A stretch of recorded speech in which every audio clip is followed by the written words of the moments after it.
Good evening and welcome to RFL. I am Richard French. Election Day, believe it or not, we're now just 7 days from today. We will know, theoretically, possibly, our next president. Record numbers of Americans that continue to vote early. More than 66 million people have already cast their ballots.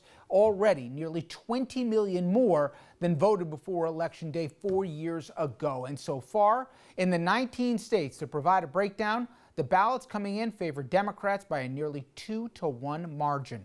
Both candidates and their supporters hitting the campaign trail, and that includes Barack Obama, in support, obviously, of his former VP, Joe Biden. What's his closing argument? That people are too focused on COVID. He said this at one of his rallies. COVID, COVID, COVID, he's complaining.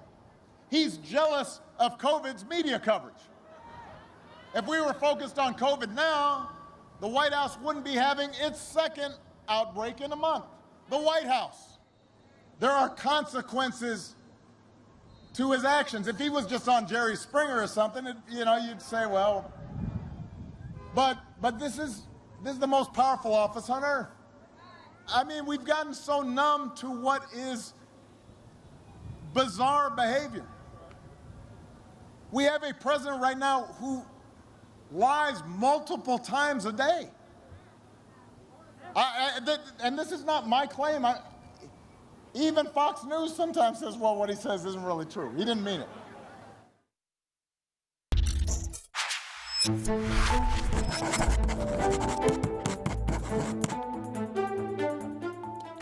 Holy bleep. In a couple minutes, Andrew's going to join me on set, and he's going to discuss with me the state of the race. As I said, we're only a week from Election Day, but can we together just take a second and assess the state of our nation? Obama's right. I don't care what political party you identify with.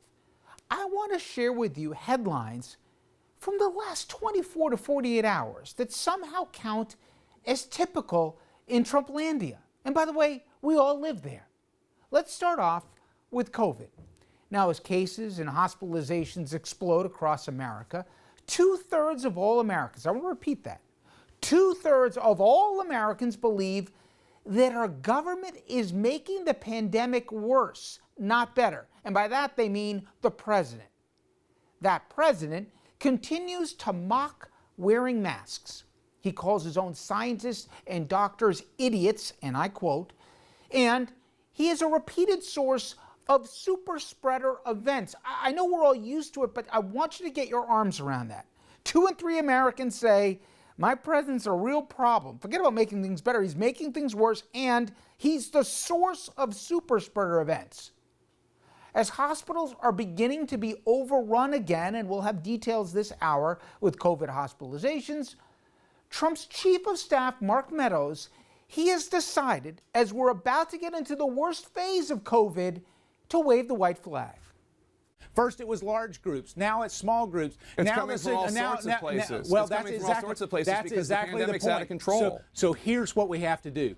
We're not going to control the pandemic. We are going to control the fact that we get vaccines, therapeutics, and other mitigation Why aren't we going to get areas control of the pandemic? Because it is a contagious virus, just like the flu. Yeah, but I can't blame Jake for being agog at that. So now I'll get to my president. He's seen not only as not the solution, but actually making the problem worse, as I said, and not even pretending to care. But it somehow gets even worse. As his negligence puts our medical frontline workers back into the situation we remember not too many months ago. Now, I want you to think about this. He's created this situation. Maybe he didn't create the virus, but he created the environment that we now find ourselves in where they've waved the white flag. And we have some states talking possibly about rationing health care because they won't be able to deal with all the patients coming in the doors. And I want you now to listen to the same guy who received around-the-clock, state-of-the-art care when he contracted COVID, and he got it from a dozen top physicians, he bragged to us, after we wouldn't even bother to wear a mask. Listen to our president and what he says about the very people working around the clock now to try and save lives that he put in peril. We report them, and doctors get more money and hospitals get more money. Some countries, they report differently. If somebody's sick with a heart problem and they die of COVID, they say they died of a heart problem. SOB. Trump's accountability and his empathy, they're not limited to the pandemic, of course. For 5 months, the House passed stimulus packages to help the American family stay afloat. And those packages, they've sat idle on Mitch McConnell's desk because shamelessly packing a court was always a bigger priority. Again, I want to pause and I want to think about this. We're in the middle of a pandemic. Millions and millions of people have fallen into poverty in this country through no fault of their own. And the majority leader of the U.S. Senate will not even allow a vote on a package. And instead, he's more worried about packing the Supreme Court. Okay, so you've got that. Trump lies daily that it's nonsensically a blue state problem, these economic challenges of COVID. We know that's a lie. But as always, it will get worse. I want you to listen to Prince Jared this week, the unqualified son-in-law born on third base with a silver ladle shoved up you-know-where. Listen to how this twerp talks to Black Americans suffering in this recession. And one thing we've seen in a lot of the black community, which is mostly Democrat, is that President Trump's policies are the policies that can help people break out of the problems that they're complaining about, but he can't want them to be successful more than they want to be successful. And what you're seeing throughout the country now is a groundswell of support in the black community. Bleep him. But at least in the viper's nest of this administration, his job through nepotism is safe. The same apparently cannot be said for many others whose crime was to say no to Trump. Trump apparently had to be talked into waiting until after the election to fire the FBI director, the CIA director, and the defense secretary. Their offenses was not making up phony cases against the president's opponents or critics. The supposed spying scandal that Obama and Hillary orchestrated against the Donald, total BS. The Rudy investigation, no, I'm not talking about the hotel scene in the Borat film, but the phony Biden scandal that our own intelligence said was in fact manufactured Russian misinformation. Not lying for Trump's self-interest, they are fireable offenses for federal employees paid with your and my tax dollars. And what of the election? Now think about what we, and I put myself in the category here, what we have permitted to endanger our basic right to vote. Election officials are having to ask what, if anything, they can do if people show up with assault weapons to polling places to intimidate voters, something the president seems pretty keen on.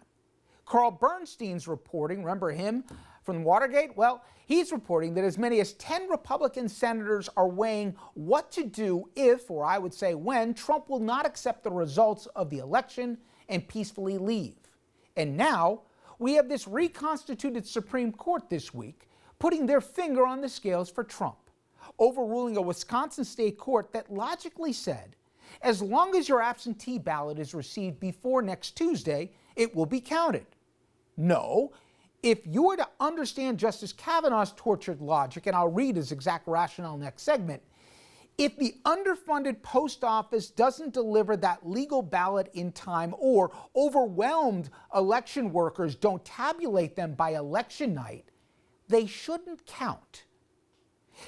Now, in the last week, we had a remade Supreme Court that has all of a sudden put in jeopardy a woman's right to choose, same-sex marriage, and tens of millions of Americans' health care.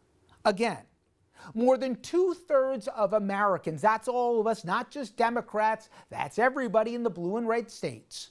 2/3 of Americans do not want to lose those rights we already enjoy. Again, how is it that the rules of this election are unlike any other in American history? Not only will Donald Trump lose by multiple millions the popular vote, that's a fact, but now overwhelming Democrat votes will be disqualified because of an illogical, arbitrary court at a president who's egging on armed supporters to harass voters and who has telegraphed that unless he's blown out and on his decided timetable, he will not accept the result. Is this still America? Since when do I have to spot a candidate points? Otherwise, if it's close, the president can decide the outcome. What happened to free and fair elections? What happened to a Supreme Court so partisan and out of touch it feels like they have an electoral agenda? What happened to all of us remembering that our government is supposed to work for us? Our Supreme Court is supposed to be the people's court. What happened to we the people? How have we gotten so used to this corrupt, self-serving incompetence that we allow ourselves and our rights to be treated with such contempt? Now, I don't know what the next few weeks hold, but I do know this. The stakes couldn't be higher. The American experiment is on trial, and I assure you, a desperate authoritarian will go to any length to run his latest con. If we act either surprised or we don't fight for the democracy we for too long have taken for granted, you know what, in the end, we don't deserve it. So, if the president is worried about the polls, and he's certainly acting desperately enough to, turns out he's got good reason. Where does the race stand 1 week from the election? Let's get a reset from our senior political correspondent, Andrew Whitman. And first off, before you do the numbers, do you agree with me that you have seen nothing in 4 years that the president will not go to any lengths? And do you see any reason that we are not going to face a challenge, minus a blowout, that none of us, I guess you go to 2000, but even then, that was qualified, one state, one issue, with two adults. Mm-hmm. I think we're going into uncharted territory. I think he will go as far as his supporters let him go, which I think has really been the way he's approached this presidency. I think it's going to be on elders of the Republican Party to say enough is enough, and that there's really no way you can win this, even if you wind up winning this. But will they? I mean, that's the other problem. And the courts. Not only has Trump not checked himself, but the Republican Party hasn't checked Trump for these past 4 years. To the numbers now, Rich, and barring something extraordinary, Joe Biden will keep his polling lead into the election. The question now is, does President Trump have enough time and enough energy to whittle down Biden's leads in key swing states? Nationally, not a lot of movement overnight. Biden adding slightly to his numbers. He's now up to 52.1% in the poll averages. His odds of winning now up to 88%. Biden also gaining overnight in the electoral count as well. To the swing states where Biden has gained in the poll averages in Michigan, Nevada, Wisconsin, Ohio, and Georgia. But to my mind, the states here to keep an eye on are Pennsylvania and a few states below it. Pennsylvania, Arizona, Florida, and North Carolina. All remain Biden leads between 2 and 3 points. None appear to be having wild swings in polling, and all are critical to Donald Trump's chances. And tonight, at least, it looks like Biden's lead in those states may last through Election Day. We shall see. One of the biggest unknowns about the election remains turnout. Yes, this election may break records for turnout, but what about turnout in key groups like black voters, suburban women, and young voters? Turns out young voters are more inclined to back Biden, but they never ever turn out in big numbers, right? Well, that conventional wisdom may be changing. 5 million young people between 18 and 29 have already voted, including 3 million just in swing states. Young voters in Texas are voting at 7 times the level they did in early voting in 2016. One of the reasons that Texas is now a swing state. There's a bigger increase in youth voting in Michigan. We're also seeing increases in all of the other swing states shown on the page. So what states are the campaigns focused on over these final 7 days of the campaign? Here's where the candidates and their top surrogates are going this week. The pure swing states, Florida, Arizona, Pennsylvania, and all in the Midwest make sense. Nevada is close to a safe state for Biden, but both Trump and Pence are going there this week. Trump is also going to Nebraska tonight to fight for Omaha's one electoral vote. Now, the last time a Democrat won in Nebraska was 1964. They're also sending Mike Pence to play defense in Iowa and South Carolina, both of which could be in play. All told, Trump and Pence are visiting 8 states that they won last time. They're playing defense. Meanwhile, the Biden team is sending Kamala Harris to Texas and sending Biden to Iowa, signs that they are looking to expand their map. Rich? A week from now, we're going to need to look back and say Biden saw a map that wasn't there, trying to expand it, or that it was wise, that he's done enough in the battleground states that, like Pennsylvania, that he thinks he's got it in the bag right now. It'll be fascinating because 4 years ago, Hillary not going to Wisconsin was the story in the aftermath. But let me flip that the other way around. You've got the Trump campaign spending time in Minnesota and Nevada, states they're not going to win. So that seems like a misguide of resources there. Plus, Trump going to Omaha for the one electoral vote? Crazy. It's not going to be, I mean, it should be close. I don't think it's going to be that close. No. As you said, he's on defense, and Biden and Harris are on offense. We'll see how this plays out in 7 days. Thank you, Andrew. Coming up next, now that Amy Coney Barrett is on the Supreme Court, the concerns shift from a nomination fight to how she will impact the High Court, including issues surrounding the election. Up next, a retired federal judge spells out a lot of the things that could prove very worrisome.